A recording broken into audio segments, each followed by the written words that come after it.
오늘 요한계시록 3장 말씀을 통해 다시 신앙의 열정으로 다시 회복하고 열심을 품고 도전하고 힘쓰고 노력하자라고 하는 그런 의미가 담겨져 있습니다.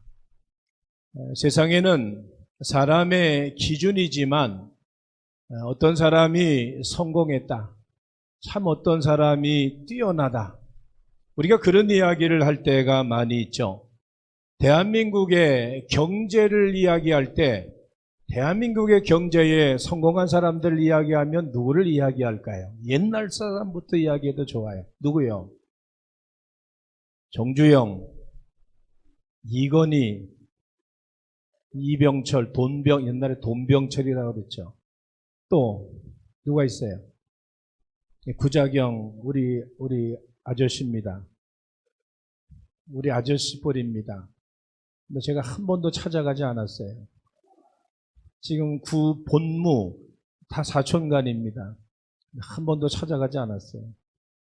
그 이름 있는 사람들, 대표적인 그런 사람들을 우리는 성공한 사람들이다라고 이야기를 할 수 있는데, 그 사람들의 특징을 보면 다 자기 나름대로 열정과 뜨거움, 도전과 그리고 포기하지 않는 그런 모습들이 있었다고 하는 거예요. 어느 날 갑자기 그냥 밑바닥에 있는 주식 사가지고 일주일 지나고 나서 몇십 배로 오른 게 아니고 그 기업을 살려내기 위해서 얼마나 많은 수고와 애씀이 있었는가라고 하는 것을 우리는 그들의 자서전을 통해서 살펴볼 수가 있습니다. 여러분들, 세상의 성공도 그렇게 힘쓰고 있어야 되는데 하나님의 나라, 천국 백성이 되기 위해서 우리가 가져야 되는 신앙적인 열정과 뜨거움, 어떠해야 되는가라고 하는 것을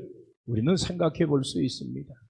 믿음으로 하나님 나라 간다라고 이야기하지만 우리의 믿음을 지켜가는 것이 결코 쉽지 않다라고 하는 거죠. 천국을 약속받고 하나님이 주시는 영적인 복을 누리기 위해서 우리가 가져야 되는 열정과 뜨거움이 어떠해야 되는가라고 하는 것을 성경은 말씀해 주고 있습니다.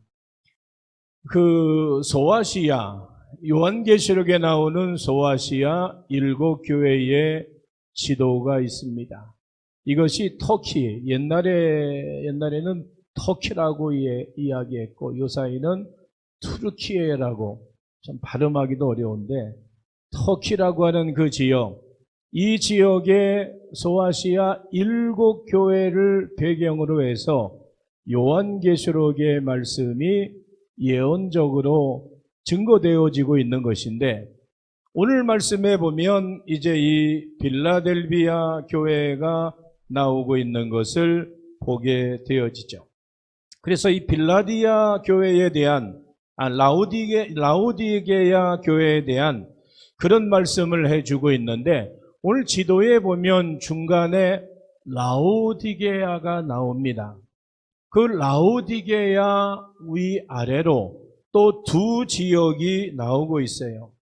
이 라오디게야 지역은 오늘 비유적인 말씀과 같이 금과 직물과 그리고 눈에 넣는 안약, 이런 의학이 발달한 그런 지역이었습니다. 그런데 이 라오디게야 지역에 좋지 않은 것이 있는데 그것이 뭔가 하면 물입니다. 물이 좋지 않아서 16km 떨어진 골로새라고 하는 지역, 그 밑에 보면 골로새가 나오죠.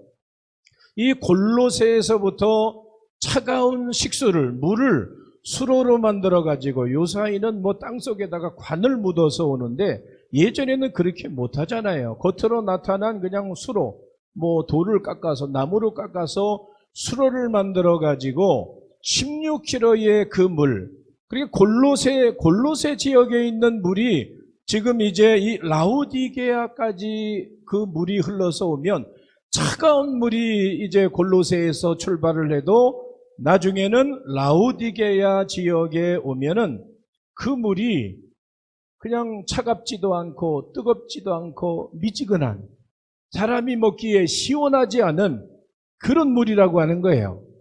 그래서 그 물을 비유적으로 오늘 성경이 말씀해 주고 있는 것이고, 그리고 9km 떨어진 이 지도 위에 보면은 9km 떨어진 시아라볼리에서 여기는 뜨거운 유황 온천물이 올라옵니다. 우리나라도 뭐 어디 가면 어디 온천들이 있잖아요. 그 온천물이 이 시에라볼리에서 유황 온천물이 나오게 되는데, 그 물을 목욕물로 사용하기 위해서 라오디게아까지 그 물을 또 이제 술을 만들어서 물을 이동시켜 오는데, 그런데 라오디게아 지역에 이르면 그 물은 또 이제 미지근한 그런 물이 될 수밖에 없었다라고 하는 거예요.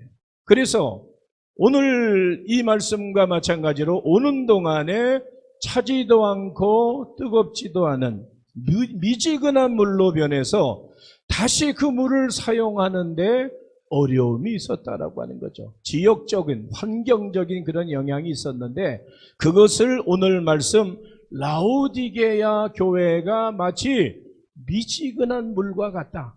찬 물이 되든지 뜨거운 물이 되든지 해야 되는데 너희는 그렇지 못하다라고 하는 것을 그때 당시의 상황과 지역과 물을 이제 비유로 해서 말씀하고 있는 것을 보게 됩니다. 이처럼 우리도 마찬가지라고 하는 거예요. 우리의 신앙이 차지도 뜨겁지도 않는 신앙생활은 어찌 보면 아무렇지도 않고, 그리고 그것은 부작용만 남는 그런 결과가 될 수밖에 없다라고 하는 거죠. 그래서 그런 신앙과 행위를 주님은 입에서 토하여 버리겠다. 그 물은 먹을 만한 물도 아니고, 그 물은 목욕에 쓸 만한 따뜻한 물도 아니기 때문에 그 물은 이미 미지근한 물이고 가치가 없다라고 하는 그런 사실을 말씀해 주고 있는 것입니다. 우리의 신앙도 마찬가지라고 하는 거예요. 우리가 여러분들 하나님 앞에서 자랑할 게 뭐가 있어요? 나 모태신앙이야. 그게 요새 자랑거리가 아니에요. 그래서 어쨌다는 거예요. 모태신앙이 요새는 다른 말로 못된 신앙이라고 그러잖아요. 말은 많이 하는데 전혀 거기에 따른 행동이 없는 그 모태신앙이 자랑거리가 될 수 없는 거예요. 30년, 40년 신앙생활에도 지금도 초보의 신앙을 가지고 신앙생활한다라고 한다면 하나님 앞에서 오늘 말씀과 같이 뜨겁지도 아니하고 차지도 아니한 신앙이기 때문에 토하여 버린다고 하는 것은 가치가 없다, 쓸모가 없다라고 하는 그런 의미가 있는 것입니다. 우리가 다시 우리의 신앙의 열정을 회복해야 되는데, 그러기 위해서 어떤 신앙의 모습을 가져야 될까? 오늘 말씀을 통해 그 첫 번째로 다시 신앙의 열정을 갖기 위해서 우리는 감격하는 신앙의 회복이 있어야 되는 겁니다. 여러분들 집에 저녁 때 남편이 뭘 사오면 또 그거 사왔어? 그러지 말고 그냥 놀라세요. 감격을 하세요. 감동을 하세요. 그러면 그 다음날 더 좋은 거 사오는 거예요. 왜 그걸 모릅니까? 왜 이런 이 허접한 걸 사왔어? 이거 먹지도 않는 거 왜 사왔어? 그럼 남자들은 절대 안 사와요. 오늘 우리가 하나님 앞에서 우리의 신앙이 어떠해야 되는가? 감격해야 되는, 하나님이 우리에게 베풀어 주신 은혜가 얼마나 크고 놀라운 것인가를 우리가 감격하는 그런 신앙의 회복이 있어야 되는 것입니다. 그래서 그리스도인들은 세상의 화려함이나 세상의 부귀영화보다도 무엇에 감격을 해야 되는가? 그것은 주님께서 내게 베풀어 주신 사죄의 은총과 구원의 은총에 대하여서 기뻐하고 감격하고 감사하고 하나님의 영광을 올려야 된다라고 하는 거예요. 정말로 내가 어떤 사건 사고로 죽어야 되는데 거기에서 나를 건져냈다라고 한다면 나는 그 사람을 평생의 은인으로 생각하잖아요. 그런데 우리가 영적으로 하나님의 십자가 보혈의 그 은혜를 받은 우리들은 그 신앙의 감격을 잊어버리고 산다라고 하는 거죠. 우리를 사랑하시고 구원해 주신 그 은혜에 대해서 얼마나 우리가 감격하고 기뻐하고 감사하고 있느냐라고 하는 거죠. 성경의 위대한 신앙인들은 모두 이러한 하나님의 은총을 가슴 깊이 간직하면서 그 감격에 살았던 믿음의 사람들임을 우리는 성경을 통해서 보게 됩니다. 특별히 신약 성경에 사도 바울의 서신서를 보면 사도 바울의 서신서 맨 처음 그 시작하는 말씀마다 바울이 이야기하고 있는 것이 뭔가 하면 자신이 받은 구속의 은혜에 감격하고 그 은혜를 여러 성도들과 함께 나는 나누기를 원한다. 나는 나를 나타내는 것이 아니라 오직 예수 그리스도만이 존귀하게 되기를 원한다라고 그렇게 그는 증거하고 있는 것을 보게 됩니다. 그런데 우리가 인생을 살아가면서 여러 사랑의 대상들이 있죠. 누구나 다 첫사랑이 있죠. 여러분 첫사랑이 있습니까? 없습니까? 있어요? 없어요? 조영길 장로님 첫사랑이 있으십니까? 없으십니까? 말 못해요? 말 잘해야 됩니다. 첫사랑은 누구나 다 있잖아요. 그게 뭐 가까이 있는 상대이든지 아니면 뭐 텔레비전을 보고 뭐 연예인이든지 아니면 학교 다닐 때는 뭐 선생님이든지 여러 가지 첫사랑이 다 있을 터인데 마음이 설레고 포근해지고 또 마음에 이제 심장이 두근거리고 그게 어찌 보면 첫사랑의 모습인데 신앙생활도 마찬가지예요. 처음에 우리가 은혜 받고 처음에 우리가 응답받고 처음에 우리가 하나님이 우리에게 베풀어 주신 그 은혜와 사랑을 우리가 잊어버리지 말고 망각하지 말고 그때 그 열정, 그 사랑, 그 기쁨, 그 감사를 기억하면서 살아가야 되는 것이 믿음과 신앙의 생활 가운데 중요한 것 중에 하나다라고 하는 거죠. 그래서 믿음의 생활에도 첫사랑에 감격이 있어야 됩니다. 나와 주님과의 첫 번째의 그 만남, 내가 정말로 고통스러울 때, 내가 정말로 죽고 싶을 때에, 내가 정말로 절망의 상황 가운데 있을 때 주님이 내게 찾아오셔서 두려워하지 말라고, 내가 너와 함께하고 내가 이기게 해줄 것이다 라고 하는 그 말씀 그때를 생각하면 우리가 다시 한번 기뻐할 수 있고 감동할 수 있고 감격할 수 있다라고 하는 것이죠. 그래서 예수 그리스도를 만나고 거듭나고 중생한 그때를 기억하면서 우리 모두가 다 감격하는 신앙을 통하여 하나님 앞에 영광 돌리는 믿음의 삶을 살아갈 수 있기를 예수님의 이름으로 축원합니다. 두 번째로 우리가 다시 신앙의 열정을 갖기 위해서 우리에게 필요한 것이 뭔가 하면 열정적인 신앙의 회복이 우리에게 필요하다라고 하는 거죠.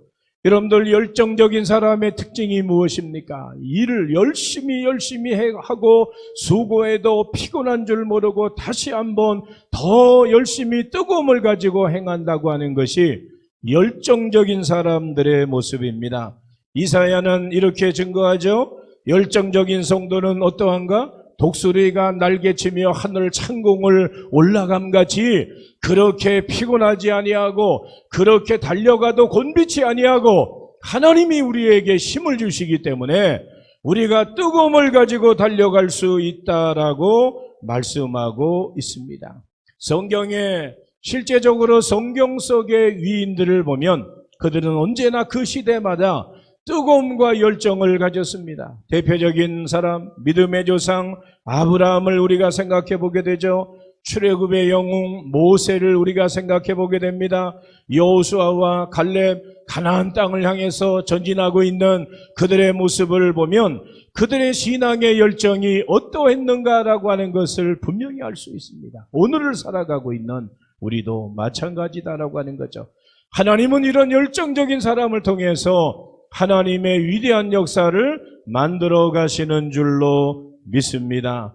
그래서 우리는 일평생 성실함으로 사는 것, 한번 뜨겁게 한번 훅 하는 그런 신앙이 아니라 일상 변함없이 언제나 내가 그 자리를 지켜나가고 내게 맡겨진 사명 감당하는 그런 삶을 살아갈 때에 하나님이 그를 통해 위대한 역사를 이루어 가시는 줄로 믿습니다. 오늘 이 계시록의 소아시아 7교회마다 주님의 모습이 이제 거울과 같이 묘사되고 있는데, 오늘 이 본문 말씀을 보면 라우디게아 교회를 향한 주님의 모습은 아멘과 충성되고 창조의 근본이신 참된 증인의 모습으로 하나님을, 예수님을 묘사하고 있는 것을 보게 됩니다. 그리스도인들이, 오늘을 살아가고 있는 우리들이 그 예수님의 형상을 본받아야 된다라고 하는 거죠. 그래서 주님의 말씀에 대해 확실하고 참되게 아멘해야 될 것이고, 주님께 대하여서 변함없는 충성과 헌신을 이어가야 되는 것입니다. 사랑하는 성도 여러분, 우리는 예배자로서만 예배 드리는 것만 신앙생활의 다가 아니라고 하는 거예요. 일상의 삶이 내가 할 수 있는, 내게 맡겨진 사명 온전하게 감당할 때에 하나님의 영광을 위해서 살게 되는 줄로 믿습니다. 오늘 앞에 여러분들 양파가 와 있죠? 보셨어요? 엄청 커요. 저는 양파 이렇게 큰 거 처음 봐요. 어제 이상호 집사님하고 저 가져오셔서 한 20분 정도 이야기를 했는데, 농사를 어떻게 지셨는지. 참 하루아침에 하루부터 저녁 시간까지 그렇게 이제 밭에서 풀을 뽑고 물을 주고 가꾸고 그런 여러 가지 헌신적인 모습이 있었으니까 저게 저렇게 열매가 거둘 수 있는 거지. 그냥 뭐 씨 뿌려놓고 놀라다니고 기타 치고 하모니카 불고 그리고 뭐 여기저기 좋다고 있는데 다니고 그러고 나서 때가 돼서 가서 거두는 것이 아니잖아요. 세상의 이치도 그런데 영적인 신앙의 모습도 마찬가지라고 하는 거예요. 우리가 열심히 행한 만큼 하나님은 그에게 은혜 주시고 응답 주시는 줄로 믿습니다. 올 한 해 이 여름에 우리가 신앙생활 최선을 다할 때 하나님이 은혜 위에 은혜를 더해 주시는 줄로 믿습니다. 여름이니까 목장도 방학을 하고, 여름이니까 전도도 방학을 하고, 방학이란 말 안 하고 그냥 안 나오면 되는 거예요. 그게 죄 짓는 거예요. 그게 안 나오면 뭘 방학을 하라고, 공식적으로 나 좀 자유롭게 쉬게 해달라고. 그게 아니라는 거예요. 내가 그냥 조용히 안 나오면 돼요. 왜 다른 사람들 열심히 봉사하고 복 받는 것까지 내가 막아요? 열심히 하는 사람들은 그런 이야기 안 해요. 한 번도 안 한 사람들이 그런 이야기. 우리가 하나님 앞에 행한 대로 갚아주시는 하나님의 놀라운 은혜와 복입니다. 오늘 열정을 가지고 뜨거움을 가지고 일한 만큼 하나님은 은혜와 응답의 역사로 함께 하시는 분이심을 믿습니다. 그래서 주님에 대하여 충성되고 열정적인 증인으로 살아야 될 것을 말씀해 주고 있고, 오늘 하나님은 오늘 15절 말씀의 요한을 통해서 내가 차든지 뜨겁든지 하기를 원한다. 내가 마치 처음에 서두에 이야기했던 것처럼 그렇게 뜨거운 물이 와도 결국에는 오면은 미지근한 물이 되고, 차가운 물을 보내도 결국에는 도착하면 미지근한 물이 되는데, 그 물은 먹을 만한 물이 아니라고 하는 거예요. 그 물은 뜨겁게 목욕할 만한 물이 아니라고 하는 거예요. 뜨겁든지 차든지 해야 내가 너희에게 주시는 약속의 은혜가 있을 것이 아니냐. 그러면서 19절 말씀에 내가 열심을 내라, 회개하라고 말씀하고 있습니다. 올 한 해도 우리가 최선을 다하며 하나님의 영광을 위해 달려갈 수 있기를 예수님의 이름으로 축원합니다. 마지막 세 번째로 다시 신앙의 열정을 가질 때에 우리는 갈망하는 신앙의 회복이 있어야 되는 거예요. 갈망하는, 갈급한, 내가 목이 타서 정말로 시원한 물을 먹고 싶어하는 갈망이 있어야 되는 거예요. 갈망이라고 하는 단어를 보니까 어떤 의미가 있는가 하면, 갈망이라고 하는 단어에 이런 의미가 담겨져 있습니다. 간절하고 애타게 바란다. 갈망이라고 하는 것은 간절하고 애타게 바란다. 바라고 원한다. 간곡한다라고 하는 그런 의미가 있어요. 신앙생활에도 그런 모습이 있을 때에 하나님이 구하고 찾고 두드리는 자에게 응답 주시는 것처럼 하나님의 은혜와 응답의 역사가 반드시 있게 되는 줄로 믿습니다. 그러면 여러분들, 우리 그리스도인들에게 가장 갈망해야 되는 것이 뭐예요? 우리가 세상의 눈에 보이는 세상의 부귀영화가 아니고 믿는 자들에게 가장 우리가 강력하게 갈망해야 되는 것이 뭔가 하면 예수 그리스도의 다시 오심입니다. 예수 그리스도의 재림을 갈망하는 지혜로운 깨어있는 다섯 처녀와 같은 영적인 신앙의 모습을 갖는 것이 믿는 자의 가장 강력한 갈망이 되어져야 된다라고 하는 거죠. 그래서 사도 요한은 환상 중에 천국의 아름다운 모습을 보고 세상의 그 어떤 아름다움도 비교할 수 없는 것이고, 그래서 예수님이 속히 재림하기를 간절히 소원하고 있는 그 모습을 요한계시록의 말씀을 통해 보게 됩니다. 여러분, 진정 뜨거운 믿음은 예수 그리스도의 재림을 갈망하고 그리고 주님을 만날 것을 손꼽아 기다리는 것이 믿는 자의 가장 큰 갈망이요 우리의 소원인 줄로 믿습니다. 그리고 또한 우리는 천국의 상급을 갈망해야 됩니다. 하나님의 나라 나아가서 받을 상을 기대하는 것. 그런데 지금까지 우리는 난 몇십 년 신앙생활에서 자랑거리가 되는데, 나는 그러면 그동안 하나님 앞에 나가서 받을 상급이 뭘까? 한번 생각해 보세요. 뭘 좀 상급 받을 수 있을까요? 우리 하나님 앞에 나가서 내가 평생 동안 나를 위해서 이렇게 수고하고 이렇게 애쓰고 이렇게 충성했구나.